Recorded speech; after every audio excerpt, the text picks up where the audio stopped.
আসসালামু আলাইকুম। আচ্ছা, রাগ হলে কি করেন, কি করবেন, কি করা উচিত?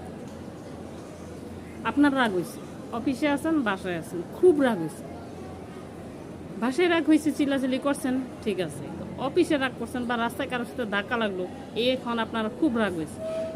এখন আপনি যদি চিল্লাপাল্লা করেন, গালিগালাজ করেন, সব জায়গায় সেটা করা যাবে না, জায়গা বুঝে করতে হবে। তো জায়গা বুঝে আপনি যদি অফিসে চিল্লাচিল্লিও করেন, মানুষ ধরে নিবে আপনার বিহেভ খারাপ, আপনি নিজেকে কন্ট্রোল করতে পারেন না, আপনার এই সমস্যা, আপনার মেন্টালি প্রায় অল্পতে রেগে যান, মানে নানান ধরনের সমালোচনা।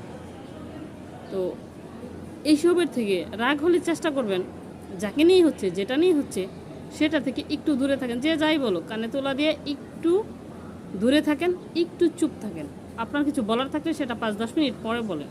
সাথে সাথে যদি বলেন তাহলে সেটা আসবে আপনার রাগের রিয়াকশান।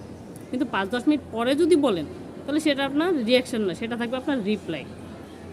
তো আমাদের প্রত্যেকের জীবনে রিয়াকশানের থেকে রিপ্লাইটা খুবই গুরুত্বপূর্ণ, নিজেকে কন্ট্রোল করার জন্য এবং নিজের ব্যক্তিত্বটাকে প্রকাশ করার জন্য। মাইন্ডে